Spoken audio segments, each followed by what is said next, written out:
Allez, salut à tous et bienvenue dans l'heure des Tchatcheurs. Les éléphants sont à la recherche de leur nouveau sélectionneur.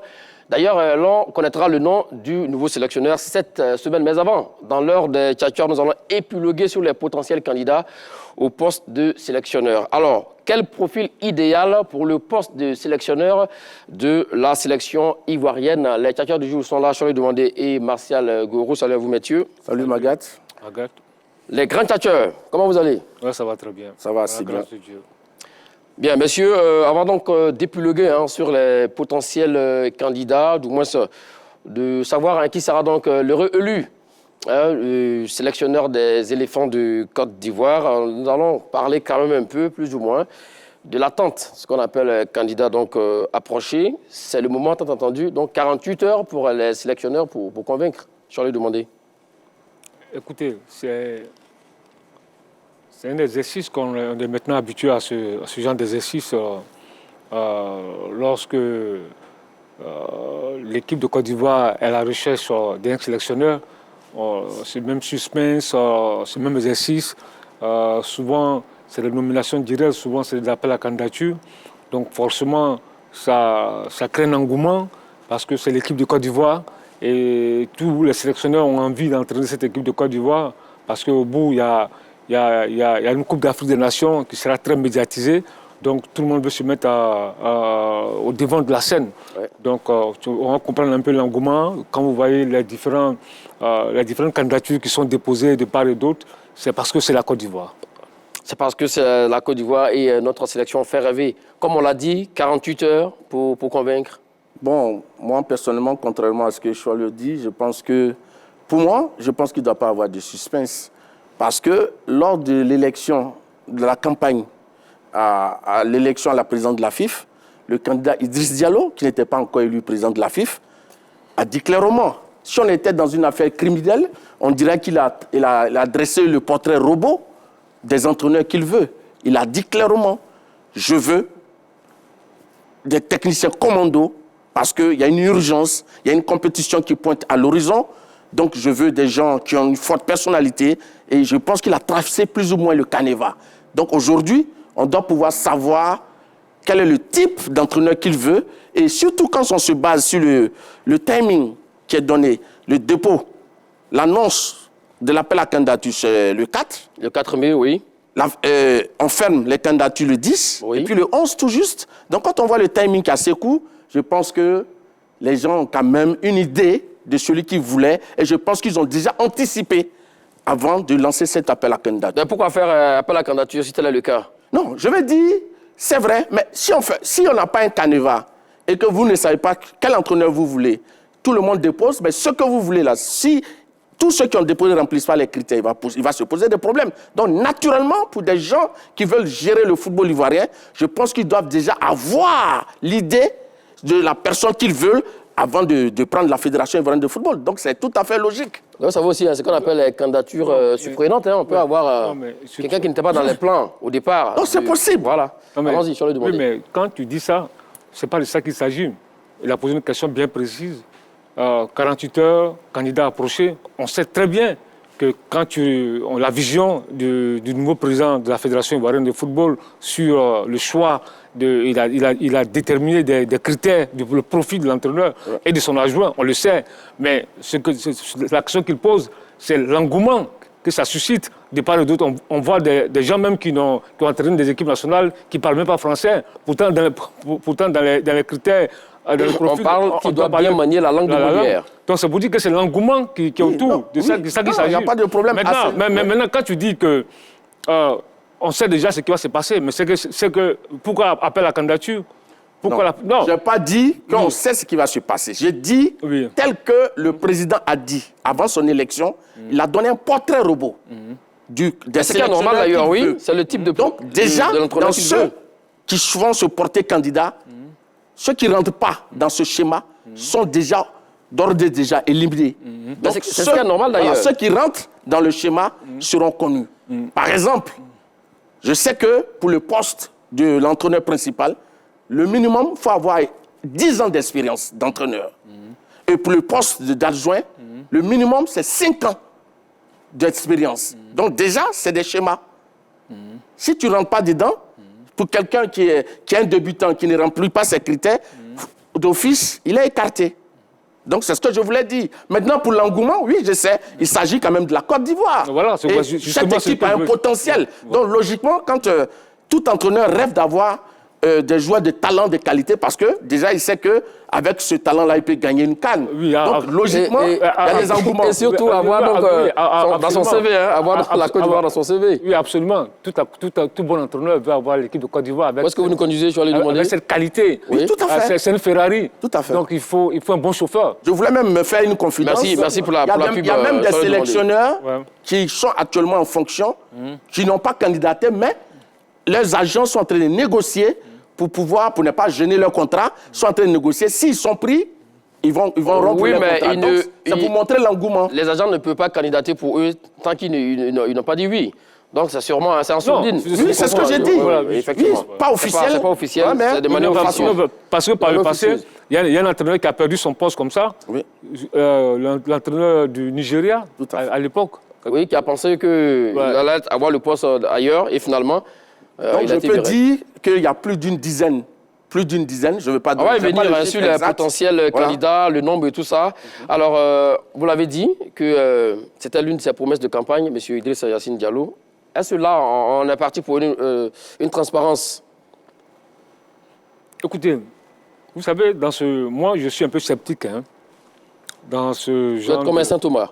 Dans ce genre de comité d'urgence pour désigner un sélectionneur, très souvent, comme il a dit, là je suis d'accord avec lui, ils ont le profil, certes, mais ils ont déjà même le choix. Mais tout à fait. Parce que même, moi, je sais très bien qu'avant même qu'il ne soit élu, ils avaient déjà entamé des discussions, ils ont contacté des sélectionneurs,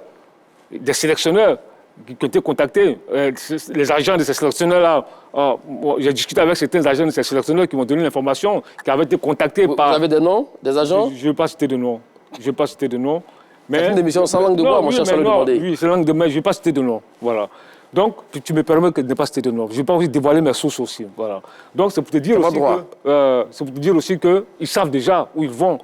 Ce qui est logique aussi. Ce qui est logique parce que tu vas pas aller dans l'inconnu comme ça. Oui, mais c'est le contraire qui aurait été choquant. Voilà, maintenant, un comité pour statuer là-dessus, le comité aura-t-il les mains libres? Oui, mais moi, je pense, en fait, je pense qu'il faut faire confiance aux gens. Vous avez des noms? Dans les tests de la Fédération ivoirienne de football, il n'est écrit nulle part qu'il faut faire un appel à candidature. Mais le nouveau président, pour une question de bonne gouvernance, de transparence, a décidé de lancer un appel à candidature. Maintenant, comme je l'ai dit, le portrait robot qu'il a dressé, ceux qui auront déposé les candidatures, qui rentrent dans ce canevas... Je ne réponds pas à la question. Je parle du comité qui est mis en place pour choisir le nouveau sélectionneur. Le comité, vous avez des noms? Non. Pour l'instant, je pense que les gens, vraiment, il faut qu'ils gardent très secret cette affaire-là. Les différentes personnes qui sont dans le même... Je me suis battu pour avoir quand même une partie des noms qui constituent la liste de ceux qui ont déposé les candidatures, mais je pense que c'est vraiment... c'est gardé au secret. Bah, au niveau du comité, on parlerait de Yo Martial, c'est pas n'importe qui également. Oui, Yo Martial a souvent fait partie des comités. Des comités avec même certains confrères et certains consultants qui ont souvent fait partie de ce comité. Donc vous savez demander? Jamais fait partie. Ils ont souvent fait partie de ce comité, mais on sait aussi le résultat que ça a donné. Ils se sont aussi plantés. Ils ont fait de très mauvais choix. Voici pourquoi je suis sceptique vis-à-vis de ce comité-là. Très mauvais choix. Non, mais il y a des choix, les choix de Dusseuil et plein d'autres. Il y a les choix qui ont été faits, mais qui étaient des mauvais choix. Ça, il faut le dire tout net. Le comité s'est planté. Mais après, je me discutais un jour comme ça avec un des membres de ce comité-là qui disait comme ça que le choix qu'ils avaient fait, ce n'est pas le choix qui avait été décidé après. Il y a eu un changement. Parce que... Ça, c'est intéressant. Il y a eu un changement. Oui. Donc, c'est pour vous dire que, vous savez, ce n'est pas facile. À quel niveau? Non, ce n'est pas facile. Les choix sont difficiles.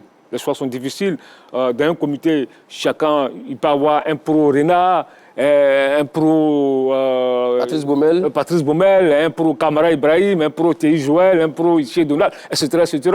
Donc, c'est difficile. Mais comme il y a les critères qui sont définis, parce que quand même, tu regardes tout à l'heure, il disait, le porteur robot de l'entraîneur adjoint, l'entraîneur adjoint. Oui. Quand tu regardes le portrait robot de l'entraîneur adjoint, c'est Kolo Touré. C'est tranquille. Il n'y a même pas de débat là-dessus. C'est Kolo Touré qui répond à ce critère-là. Est-ce que ce portrait robot a été taillé pour Kolo Touré? Non, mais une chose est certaine, il a la légitimité, il a le background, il a l'expérience. Je ne dis pas d'expérience parce que l'expérience, moi je ne parle pas d'expérience parce que. Il n'a pas encore pris une équipe. Non, aux âmes bien nées. Oui, la valeur. Oui, ça, il faut que je claire. Mais pour Kolo, je pense que ça fait quand même 5 ans qu'il est quand même entraîneur. On n'est pas en train de parler des adjoints, on parle du poste principal, du sélectionneur. Oui, pour terminer rapidement. Oui, vous avez fini? En fait, ce que je voulais dire, parlant des choses, il y a des critères, je pense que ça ne doit pas poser de problème. Ce comité-là, logiquement même, il ne devait pas se faire de soucis. Il y a des critères qui sont établis, notamment la langue, l'expérience, la personnalité. Donc celui qui se rapproche de ces critères-là, c'est celui-là qui, pour moi, doit être choisi. L'autre question, s'il y a 4, 5, 6 personnes qui ont les mêmes critères, il faut un comité pour choisir, pour trancher. Oui, mais quand on voit, par exemple, il y a quelqu'un qui dira que moi, je veux entraîner l'équipe, mais en restant en France. Alors que dans les critères, on dit que celui qui doit diriger cette sélection doit être basé en Côte d'Ivoire. Bon, donc déjà, ça élimine ceux qui ne veulent pas rester ici. Maintenant, celui qui postule et qui a des difficultés à parler la langue française, c'est mis dans les critères qu'il faut parler très bien le français, parce que ça sera la langue de travail. Donc, celui qui ne parle pas français, naturellement, il est déjà éliminé. Donc, je pense que les différents critères feront le tri. Et je pense que... Non, mais tu sais, pour terminer là-dessus... C'est vrai, il y a les critères, mais la réalité du terrain. Parce que moi, je me souviens très bien, ce genre de critères, que l'entraîneur, le sélectionneur de Côte d'Ivoire doit être basé à Abidjan. Mais à l'époque, il y a des entraîneurs, il y avait ces critères qui existaient, mais ces entraîneurs n'ont jamais vécu à Abidjan. Au départ, lorsqu'ils viennent, ils sont à Abidjan. Ils font 3 ou 4 jours, après ils retournent. Et ils reviennent une semaine avant le regroupement, ou même quelques jours avant le regroupement des éléphants. Lundi, ils sont soit à Sol-Béni ou je ne sais pas où, ils entament le stage. Donc ça vous dit que souvent les critères sont là, mais on passe à autre chose. Et le prétexte, ils disent que souvent, lorsque vous êtes basé en Europe, ça vous donne le temps d'aller voir les joueurs dans les différents championnats. Donc ça aussi, ça peut servir. Alors, le premier nom, d'abord pour annoncer donc le sujet du débat, quel profil idéal pour le poste de sélectionneur? Le premier nom qui nous revient, c'est le vice-champion d'Afrique 2012, François Zawi, 60 ans.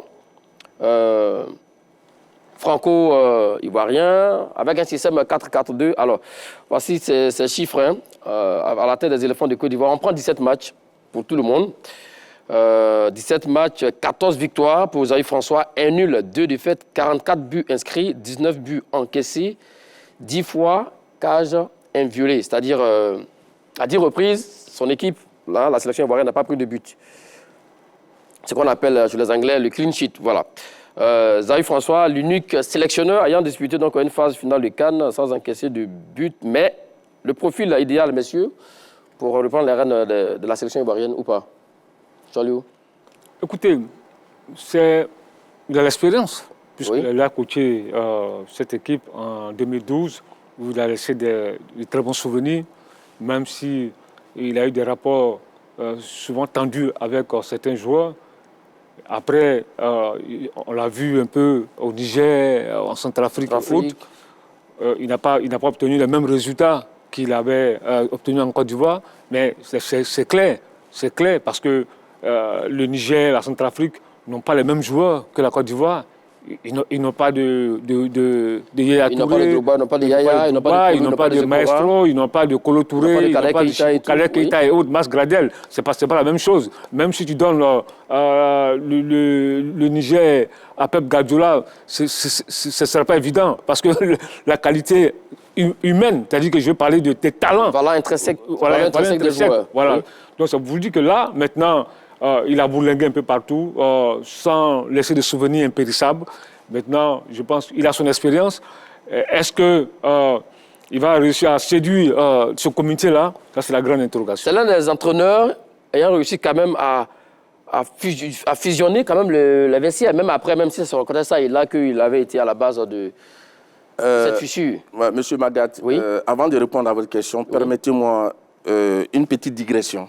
Je voudrais dire, la question qui est posée, quel profil idéal pour le poste de sélectionneur? Et avant de répondre à votre question que vous avez posée, il faut se demander quels sont les vrais problèmes de l'équipe de Côte d'Ivoire. Ces dernières années, qu'est-ce qu'on a constaté? Dites-nous, oui. On a des problèmes de gagner des matchs chauds, on a des problèmes de finir des matchs, on l'a vu. Et ici... Et tout ça, c'était avec votre ami Patrice Baumel. Continuons. Oui, donc, quand on prend les problèmes des joueurs qui étaient un peu des patrons dans l'équipe, qui se permettaient un peu tout, donc qu'est-ce qu'il faut pour vraiment gérer, quel type d'entraîneur qu'il faut pour gérer cette Côte d'Ivoire-là? Donc, c'est là d'abord la première question. Donc, selon moi, il faut un coach avec une forte personnalité.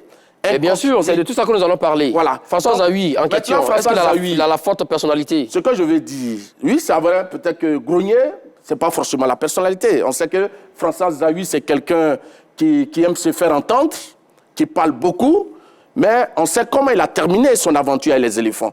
Vous savez pourquoi Zahui est parti? Non, dites-nous. Parce qu'à un moment, le président Sidi était obligé de faire un choix. Dans le vestiaire, il y avait un groupe de cadres avec lesquels il était impalable. Et ces derniers ont dit clairement qu'ils ne voulaient plus continuer l'aventure avec Zahui. Donc, vous avez des noms?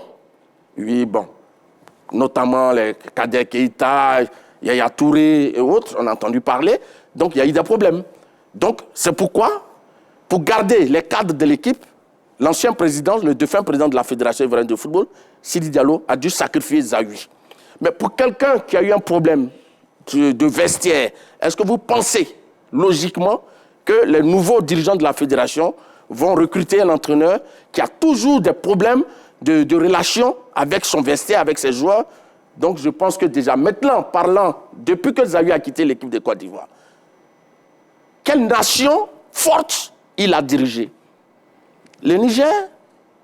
Les noms qu'on vient de citer? Non, mais écoutez... Non, je ne me moque pas. Oui, oui. Mais je veux dire que pour la Côte d'Ivoire, pour qu'un entraîneur, quand on voit le portrait qui a été dressé, le président Idriss a dit carrément qu'il faut qu'un entraîneur compétent.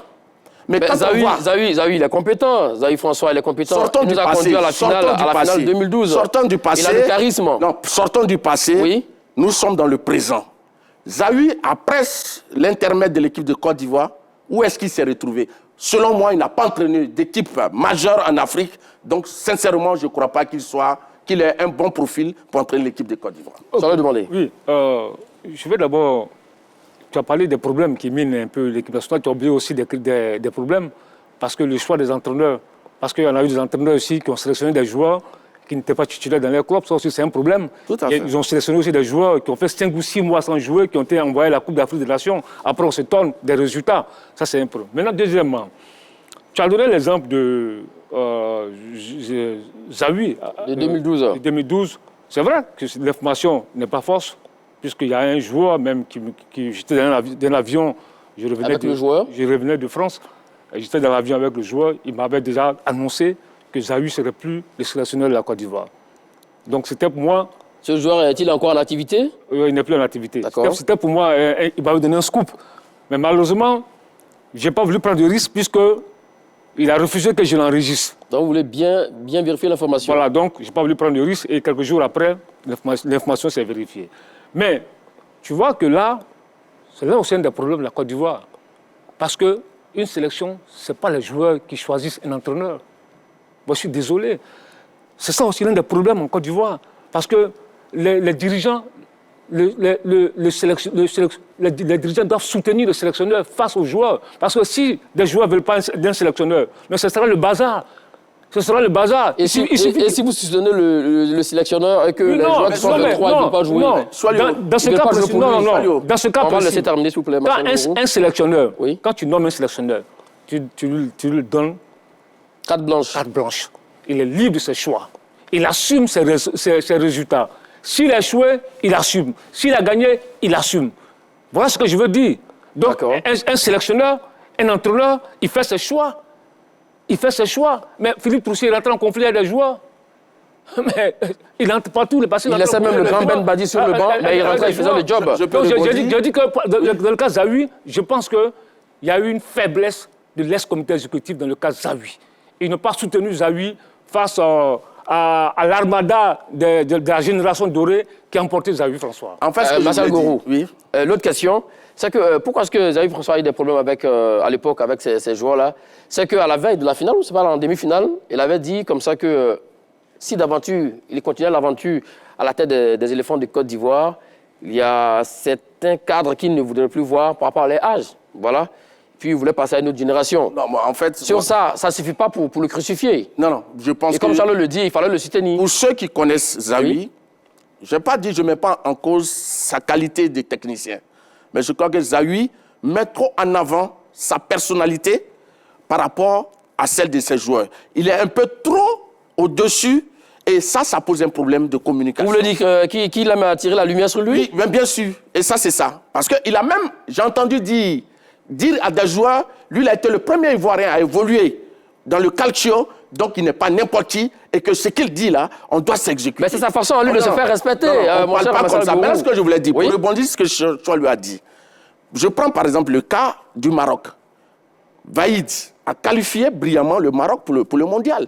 Mais aujourd'hui, il se pose un problème. Il est sur un siège éjectable. Oui, il est presque à la porte. Pourquoi? Parce qu'il est opposé à deux cadres de la sélection, dont Ziyech. Donc c'est pour dire, quand tu es un entraîneur, c'est d'abord les joueurs qui font la sélection. Quand tu es en palabre avec un, on dit oui, peut-être qu'il y a quelque chose qui ne va pas, peut-être que c'est le joueur qui a le problème. Mais quand il y en a 2, 3, 4, 5 dans le vestiaire, je pense que monsieur l'entraîneur a un problème. Ce n'est plus une question de faiblesse et de caractère. Le cas Zawi c'est un cas particulier. Ça n'a rien à voir avec le cas du Maroc. Ça, il faut le dire. On va avancer. C'est différent. D'ailleurs, C'est Vaïd, il différent. fait partie de notre lycée. Hein. Alors donc, pour terminer rapidement, Xavier François, pas de chance pour lui à la tête de Moi, personnellement, de je pense que depuis qu'il a quitté l'équipe de Côte d'Ivoire, il ne s'est pas essayé à des grandes nations de football. Il s'est contenté de petites nations de football. Comment il s'est contenté? C'est ce qu'il avait comme offre à Oui, ce mais moment-là. il y en avait mieux ailleurs. Si on ne l'a pas pris ailleurs, ça veut dire quelque part en mettant en doute sa compétence. Magat, Oui, pour terminer, sur Xavier François, quand tu regardes le profil qui a été déterminé, qui a été il a été défini, dressé, oui. il ne rentre pas dedans. Ah, d'accord. Donc, voilà, il ne rentre pas dans le... Il a quand même 10 ans d'expérience. Oui, mais on dit parle que le français. il faut un expatrié. Ce qui a été dit. Il a 2 passeports, non? Il est français, il est ivoirien aussi. Bon. Oui, mais il est Ok. ivoirien. Ok, Alors que moi, je pense que dans l'enterrement de l'expatrié, on veut quand même un Européen, quelqu'un qui soit vraiment... voilà. D'accord. Bon, là-dessus, on vous a compris. Alors, le deuxième nom, c'est Didier Six, que vous connaissez bien, qui est passé ici sur la 3 lors de la CAN 2021. Il a 67 ans. Il est français, avec son système 4-3-3. Alors, on va voir aussi également sa dernière expérience en tant que sélectionneur. 17 matchs avec la Guinée, 6 victoires, 6 nuls, 5 défaites, 21 buts inscrits par son équipe, 22 buts encaissés, 4 clean sheets. C'est un adepte du beau jeu, surtout dans la verticalité. Et ça sied à la Côte d'Ivoire. Mon cher Richard le demandait. Il est candidat. Il a déposé sa candidature. Tout naturellement. Non, Parce que comme ça, il est là, oui. Il devrait déposer sa candidature Je vais avoir la aujourd'hui ou confirmation. demain. Il a déposé sa candidature. Il devrait poser sa candidature aujourd'hui ou demain. Bon, ok. Non, vous savez, vous voyez, on va laisser le comité choisir. Parce que aujourd'hui, c'est vrai que Didier Six, l'entraîneur de série nationale de Guinée, est-ce que Didier Six, c'est vrai, grand joueur dans une génération dorée. Oui, Euro 84, Ouais, avec des les Bleus. Maxime Bossis. Oui, des Bleus, on l'a vu un peu Michel bourlinguer, Platini, oui. au Togo. C'est Togo, ouais. Oui, au Togo, effectivement. Au Togo, avec les éperviers, avec le Série national de Guinée, tout récemment, ce n'est pas bien passé. Maintenant... Ça n'a pas bien passé à quel niveau? Mais il a quitté le navire. Ben, il était en fin de contrat. Oui, bon, voilà, mais il n'a pas été reconduit. Voilà ce que je veux dire. Il y a eu un conflit entre lui et la fédération. Vous avez bien dit conflit. Donc, ça n'a rien à voir avec le sportif. Non, mais il y a eu un conflit. Donc, je dis que ce n'est pas bien passé. D'accord. Donc, c'est le conflit. Donc, il y a eu un conflit entre lui et la fédération guinéenne. Maintenant, ça c'est normal. Hein? C'est-à-dire que forcément, les fédérations ont toujours des problèmes avec soit les joueurs, soit avec les entraîneurs.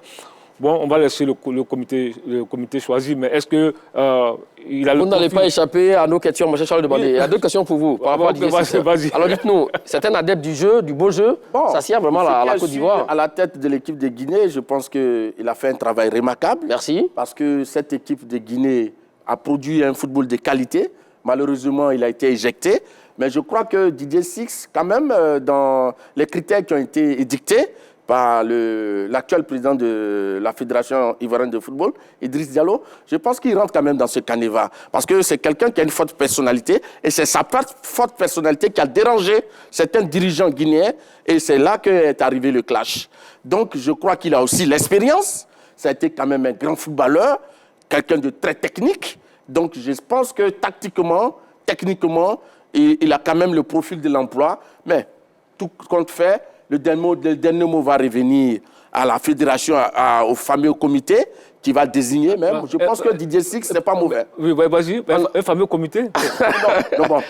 Il se fait harakiri en plein direct. Merci, Gourou. Allez, on va avancer. Un comité, tu parles de fameux. Voilà, exactement. On ne connaît même pas, on nous cache les noms de ceux qui le composent. C'est par rapport à ça que je dis, n'a pas avoir de nom au niveau de ce comité-là. On ne sait pas qui est dedans. Didier Six, c'est un homme du Sierra, oui, qui est le maximum de ses joueurs. Didier Six, oui. Vrai, il a gagné quoi depuis qu'il a entraîné le Togo, la Guinée? Quels sont ses résultats? Quand vous avez pris Sabine Lamouchi à la tête de la sélection ivoirienne non, mais le mondial, il avait gagné quoi? Non, il avait gagné quoi, Sabine Lamouchi? Non, mais c'était la plus grosse escroquerie sportive dans l'histoire des éléphants de Côte d'Ivoire. Et là, à l'époque, on l'a dénoncé. C'était une escroquerie sportive, le choix de Sabine Lamouchi. Donc, il ne faut pas comparer ça. Oui, mais contrairement à Sabine Lamouchi. Non, mais moi, je dis... Au moins, il a bien entraîné les EPV du Togo avec Adebayor. Écoute-moi. Et puis avec l'équipe nationale de Guinée, oui. J'ai posé une question. Oui. Un entraîneur est jugé au résultat. C'est vrai que... qu'est-ce que Didier Six a gagné avec les éperviers, avec la Guinée? C'est la question que je me pose. Maintenant, c'est vrai que... Non, je ne dis pas qu'il est mauvais. Ce que je me fais comprendre, c'est vrai, la Côte d'Ivoire a un effectif qui peut lui permettre de briller. Parce que l'effectif de la Côte d'Ivoire, ce n'est pas le même effectif que celui du Chili ou des éperviers. C'est différent. Parce que quand tu as la Côte d'Ivoire, tu as des joueurs comme Allais, ou Zaha, Seri Michael. Effectivement, il a des joueurs de pédigré, de classe mondiale. Peut-être que s'il est dans de bonnes conditions, il peut faire briller cette équipe. Mais sinon, en termes de résultats, où il est passé, franchement, Oui, mais l'un des critères. Avant de venir à vous, mon cher Martial Gourou, en termes de résultats, vous savez qu'en Guinée, par exemple, Florentin Pogba, le frère de Paul Pogba et Diawara, avait refusé de revenir en sélection. C'est lui qui a réussi à le convaincre pour rejoindre la sélection, la sélection guinéenne. Bon. Ce que Patrice Baumel, par exemple, n'a pas pu faire face à Seko Fofana et puis Senghor Wilfried. Tu peux me faire dire que tu peux me faire croire que il a une forte personnalité. Il peut faire revenir. Il sait parler aux joueurs. Seko Fofana. Oui, par exemple. Okay. Seko Fofana, ce que je voulais dire, contrairement à ce que Choix le dit, dans les critères pour choisir le sélectionneur de Côte d'Ivoire, il y a quand même le projet de jeu. Mais pour ce que j'ai vu de Didier Six avec le Togo et la Guinée, il a quand même permis à ces nations-là de développer, de pratiquer un bon football. Donc, à ce niveau, je pense que c'est quand même quelque chose d'assez positif. Et il semble que tactiquement, c'est l'un des entraîneurs les plus tactiques sur le continent. Ce que vous devez savoir, l'équipe de Côte d'Ivoire est différente du sélection de Guinée, est différente des éperviers. La Côte d'Ivoire, c'est une sélection qui est très compliquée. C'est différent. C'est pas la Côte d'Ivoire. Vous voulez dire qu'il ne peut pas porter la pression? C'est pas ce que je dis. D'accord. Évitons la comparaison. Parce que la Côte d'Ivoire est très compliquée par rapport au Togo ou au Style national de Guinée. C'est la précision que je voulais faire. OK, d'accord. Merci pour la précision. Le troisième nom, c'est Ibrahim Kamara, sélectionneur 2017-2019. C'est bien cela. Sorti en quart de finale également de la CAN 2019. On reste toujours avec les 17 matchs, pour ne pas faire de favoris. Alors, lui également, 17 matchs à la tête de la sélection ivoirienne, c'est 11 victoires, 2 nuls, 4 défaites, 32 buts inscrits, 16 buts encaissés, 6 clean sheets. Alors, c'est un leader naturel comme sélectionneur, proximité avec ses joueurs, c'est une qualité remarquable. Il peut revenir à la tête de la sélection ivoirienne, Choualio. Comme je le dis, ça va dépendre du fameux comité, pour parler un peu comme Martial Gourou. Parce que c'est vrai que quand tu regardes un peu l'équipe actuelle, il est quand même à la base de la construction de cette équipe-là. Il faut qu'on dise, quand tu regardes les PP et tout ça, c'est lui qui les a lancés. Elle a été aidée aussi également par l'ex-comité exécutif qui allait chercher les PP, les Zaha, oui, mais Martial Cornet. Mais PP avait fait ses classes dans les équipes de jeunes. Moi, je me souviens très bien, j'ai vu PP jouer au stade Robert Champrou avec les U23, si je ne me trompe pas. Il était passé à côté de son match. D'accord, avançons, oui. Déjà, donc ça peut te dire qu'il connaît un peu le groupe actuel. Maintenant, il faut souligner qu'il a un fort caractère. Ça, il a un fort caractère. Est-ce que il pourra s'entendre avec l'actuel comité exécutif? Je doute fort. C'est ce qu'il demande. Il demande un entraîneur de caractère qui a de la poigne. L'excès, ça nuit quand même, M. Magat, quelquefois. L'excès nuit, tout excès nuit. C'est vrai, il faut avoir un fort caractère, mais quand tu vas au-delà de ce qui est supportable, ça devient un problème. Bon, comment ça? Non, je veux dire que, comme il le dit, il a un fort caractère, il dit, mais c'est ce que les gens demandent. Il dit, oui, c'est vrai, on demande un entraîneur qui a une forte personnalité, mais si on doit aller au-delà et que c'est le caractère qui s'impose, je pense que ça peut créer un problème. Mais qu'est-ce qu'on veut finalement alors? Moi, ce que je veux dire concernant Kamara Ibrahim, oui, c'est vrai, il connaît le football ivoirien, il connaît le vestiaire ivoirien pour avoir pratiqué cette sélection, mais en dehors de cela, est-ce que pour le projet de jeu, parce que pour ce que nous avons vu, en 2019, il y a eu un quart de finale de Cannes, mais je ne crois pas, moi personnellement, je pense que ceux qui sont arrivés, je crois qu'ils veulent faire quelque chose d'assez nouveau. Ils veulent envoyer un nouveau modèle de jeu. Surtout, même si Ibrahim Kamara... Surtout un nouveau modèle de jeu. Même s'il répond à tous les critères, on ne peut pas le prendre. Je vous donne cette information. La nouvelle équipe veut, à partir même de la direction technique, déjà trouver un style de jeu propre à toutes les équipes de Côte d'Ivoire. Et ça, c'est quelque chose de nouveau. Que ce soit donc les U17, les U20, les U23. Toutes les sélections auront pratiquement le même style de jeu, la même culture de jeu. Donc, je pense que, avec ce que je viens de dire... Donc, pour vous, Kamara ne peut pas le faire? Je crois qu'ils ont besoin de 109. Ils ont besoin de voir de nouvelles... de nouveaux visages. De nouveaux visages, de nouvelles performances. Et je crois que c'est cela. Sinon, je ne dis pas que Kamara n'a pas la qualité, il n'a pas le profil, mais je crois qu'on a vu ce que Kamara vaut, on a vu ce qu'il a pu faire. Je pense qu'on doit... Mais c'est un bout d'inachevé. C'est un bout d'inachevé. Il peut revenir et puis repartir d'aplomb. Il peut remettre la Côte d'Ivoire sur de bons rails. Surtout, on joue la CAN à domicile en 2023. Monsieur Marcel Gourou. Allons-y, sur le demander. Je pense qu'il ne faut pas jouer les hypocrites. Alors dites-nous. Le comité exécutif, le nouveau comité exécutif, oui, ne va pas prendre Kamara. Pourquoi? Parce que pour eux, ce sera du réchauffé. Ils vont faire un peu de l'escomèche. Ils veulent imprimer leur marque. Ça, c'est clair. Ça, il faut le dire tout de suite. Maintenant, pour répondre un peu à ce que Massa disait, mais le choix de la DTN, la façon de jouer, la philosophie de jeu des différentes sélections, ça n'a rien à voir avec le sélectionneur. Ça, il y avait cette question pour lui après. Ça, c'est un projet qui a su peut-être 5 à 6 ans, 7 ans. Mais là, nous sommes dans l'urgence là d'un sélectionneur pour aller gagner une Coupe d'Afrique en 2023. Maintenant, ce que tu dis, c'est pas faux. Ils vont mettre en place la DTN avec, qui va définir les orientations du football ivoirien dans 10 ans. Ça, c'est notre projet. Restons à la recherche de notre sélectionneur. Restons, Marcel Gourou, s'il vous plaît, restons à la recherche de notre sélectionneur.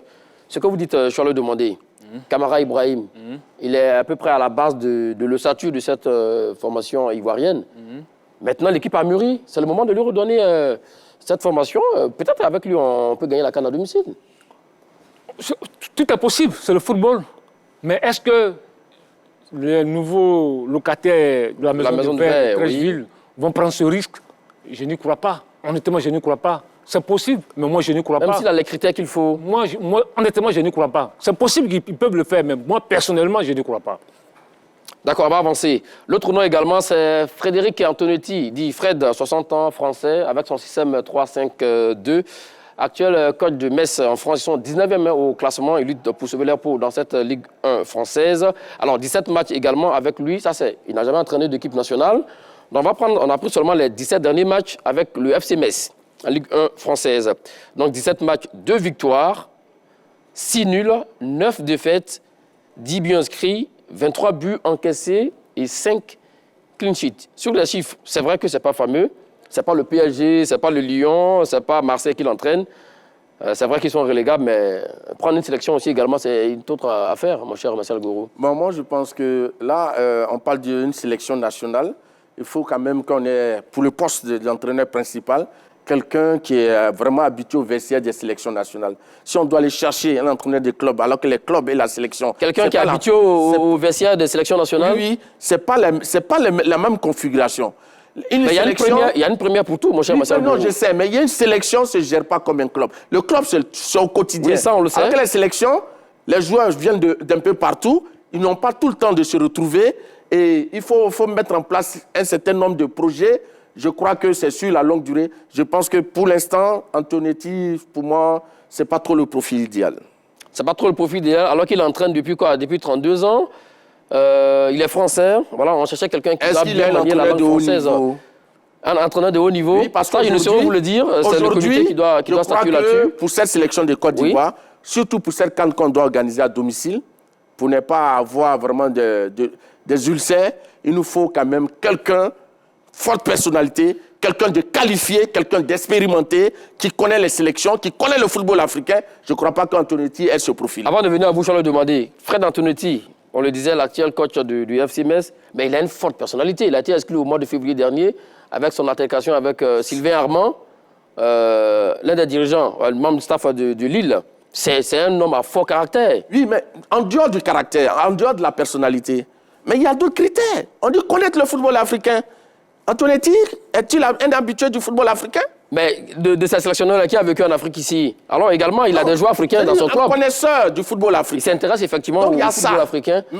Mais l'autre remarque aussi également, c'est qu'il joue avec le 3-5-2. C'est avec ce système qu'on a gagné la CAN en 2015. Donc oui, avec ce système-là, pourquoi pas, il peut gagner la CAN à domicile avec la sélection ivoirienne. Mais vous savez, l'animation d'une équipe, ça dépend de la qualité des joueurs qui la composent. Ceux qui ont gagné la CAN 2015, je ne crois pas que ce soit la base qui soit là aujourd'hui. Donc pour moi, le schéma tactique ne peut pas compter dans le schéma d'un sélectionneur. Sur le schéma tactique, Fred Antonetti, il peut faire l'affaire. Non, mais non, vous savez, comme ça, sur un plateau de télévision, on parle de schéma tactique. Non, mais un schéma tactique, il répond à un critère. Lequel? Le sélectionneur, il met en place son schéma tactique. Non, l'entraîneur, en fonction des joueurs. En fonction des joueurs. Parce que c'est les joueurs qui animent le schéma tactique. Tout à fait. Donc, il peut peut-être jouer en 3-5-2 avec Metz, mais il arrive en Côte d'Ivoire, il n'a pas les joueurs capables de jouer en 3-5-2. Donc, il sera obligé de changer de schéma tactique. Donc, on ne peut pas, sur la base d'un schéma tactique, sélectionner un entraîneur. Je n'y crois pas. C'est en fonction, lorsqu'il arrive, c'est vrai qu'il a souvent... Mais tout ça, tous les critères dont on parle, oui. La finalité, c'est le background, c'est le schéma tactique qu'il a, le schéma préférentiel du sélectionneur en question. Non, mais attends. Si vous prenez un entraîneur qui vient jouer en 5-4-1 pour la sélection ivoirienne, ils ne vont jamais le prendre, un entraîneur comme ça. Non, mais pourquoi? Non, qu'est-ce que tu en sais?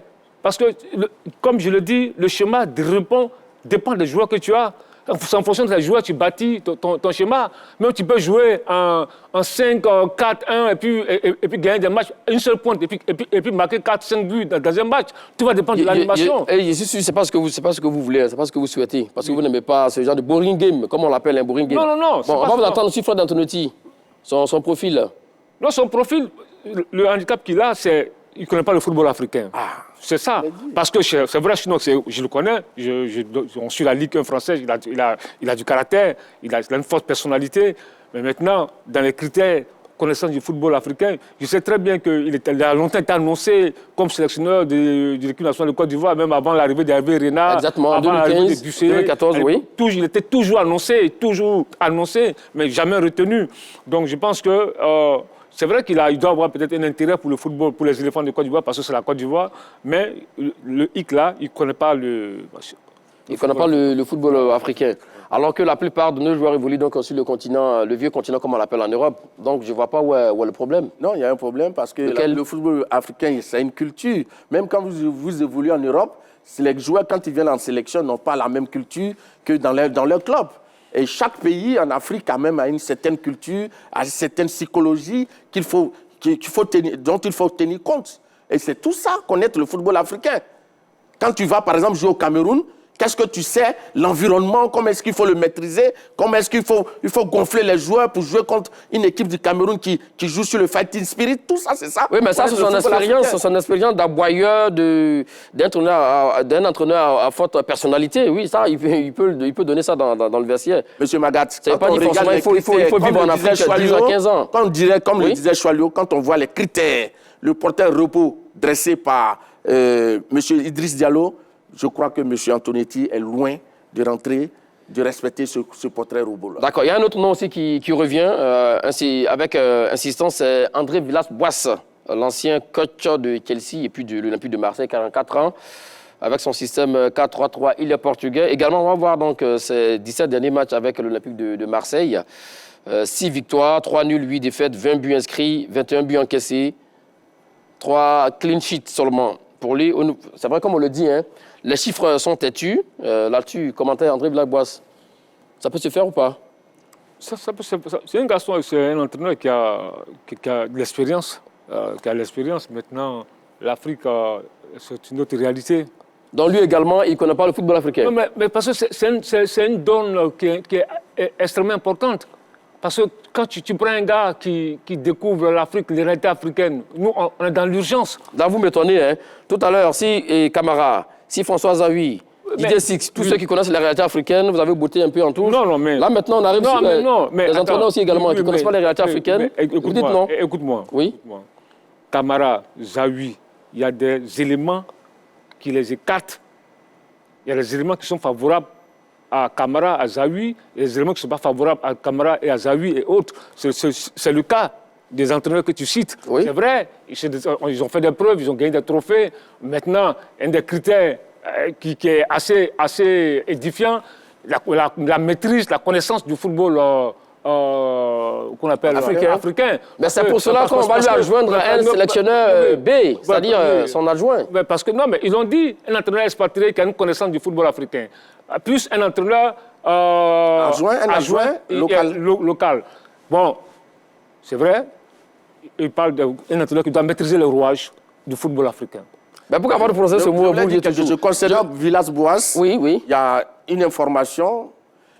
Il y a quelques jours, 2 jours, 3 jours, Ali Lozic est sur un siège éjectable. Exactement. Et c'est Villas-Boas qui a été contacté. Et selon on prend l'association de... selon Beansport, le technicien portugais serait déjà sur place au Maroc et qui serait en pleine discussion avec les dirigeants marocains. Si il n'a pas été recruté, je pense que quand même, sur un certain nombre de critères, je pense qu'il remplit certains critères. Par exemple, au Maroc, on ne parle pas de ce que les sélectionneurs doivent avoir une connaissance africaine. André Villas-Boas, par exemple, il reviendra au Maroc, sans doute. Maintenant, on parle de la connaissance sur le continent africain. Il peut avoir une connaissance théorique. Et puis maintenant, son adjoint peut avoir une connaissance pratique. Ça peut faire l'affaire. Oui, ce que tu dis, je suis d'accord avec toi. Mais c'est les critères qu'ils ont édifiés. C'est les critères qui ont été déterminés. Voilà, donc nous, on tient compte des critères. On ne peut pas aller au-delà des critères. Voilà. D'accord. Vous avez parlé tout à l'heure. Oui, il y a des noms qui sont cités. Moi, j'ai entendu parler de Laurent Blanc, qu'ils ont discuté avec Laurent Blanc, Hervé Renard. On cite des noms. Donc, bon. Mais concernant Hervé Renard, moi, je pense que le timing n'est pas bon. Hervé Renard vient de qualifier l'Arabie Saoudite pour le mondial. La Coupe du Monde se joue en novembre, décembre. La Côte d'Ivoire joue la CAN en juin. Je pense que le temps sera trop court pour Hervé Renard pour venir entraîner cette équipe. On va terminer rapidement avec Vaïd. Effectivement, il a signé au petit papier. 69 ans, Bosnie-Herzégovine. C'est un féru du 4-2-3-1. Lui aussi également 17 matchs avec le Maroc, 13 victoires, 2 nuls. 13 victoires, 17 matchs, 2 nuls, 2 défaites, 36 buts inscrits, 7 buts encaissés, 11 fois cage inviolée, c'est-à-dire clean sheet. Au niveau des chiffres, clairement, ce sont des bonnes statistiques. Et comme vous le disiez à l'instant, si jamais il serait remercié, on parle entre aujourd'hui et demain, à la tête de la sélection marocaine, ben voilà, un bon profil pour les éléphants. Oui, quoi qu'on dise, c'est un bon profil. C'est le meilleur d'ailleurs. Quoi qu'on dise, c'est un bon profil parce que lui, il a une forte personnalité. Et je pense que ce sera le respect entre lui et les membres du comité exécutif. Là, lui, il a l'expérience du football africain. Il connaît les rouages du football africain. Et il connaît déjà la Côte d'Ivoire. Il a déjà entraîné. Donc c'est votre coup de cœur? Non, pas mon coup de cœur. Mais je dis, j'ai défini le profil. Il connaît déjà les dirigeants qui sont là.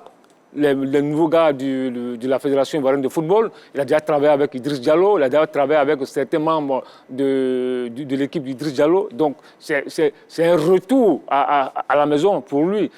C'est un sélectionneur qui n'est pas une marionnette. Hein. On le disait à l'instant, il a écarté Hakim Ziyech. Il a écarté Hakim Ziyech de Chelsea. Il a écarté également Noussé Mesraoui de l'Ajax Amsterdam. Absolument. Parce que déjà, il y a une anecdote que je peux raconter rapidement. Lorsqu'il a débarqué pour la première fois en Côte d'Ivoire, lors du premier rassemblement, il y a un joueur de la sélection qui allait le voir pour lui dire que lui, il voulait une place de titulaire en équipe nationale. Et il demande au joueur, mais pourquoi? Et je dis non, c'est parce que, compte tenu de son statut, il dit, mais moi, je suis arrivé avant-hier ici, mais je me suis promené dans toute la ville, je n'ai pas vu ta statue. Ça vous dit, ça c'est du baïd. Ouais. C'est du baïd. Il a une grosse personnalité, il est capable de tout. C'est sur ça que nous allons terminer cette note d'humour. Hein. Merci. Je voulais dire que Vaïd, Oui, on a place le temps, mon cher Vaïd Marcel remplit tous Gourou. les critères, Oui. mais être physiquement apte et en bonne santé, ça fait partie des critères. Et physiquement, Moi, je pense oh que là là, Vaïd, Marcel Gourou. non, Vaïd, je pense qu'il faut quand même, il est temps, il peut aller à la retraite. Pour la Côte d'Ivoire, selon moi. D'accord, on vous a compris. Merci beaucoup, Martial Gourou. Merci, je suis allé demander. En tout cas, le suspense est entier. On connaîtra le nom du nouveau sélectionneur de la sélection ivoirienne mercredi. Oui, effectivement. Donc, le suspense est entier. On attend. Et dans l'heure des tchatchas, effectivement, nous y reviendrons hein, sur le nom du nouveau sélectionneur de la sélection ivoirienne. Merci à vous, messieurs. Bon, c'est la fin de cette émission. On se retrouve très prochainement pour d'autres moments magiques sur les antennes de la 3 Allez, d'ici là, portez-vous bien. Salut.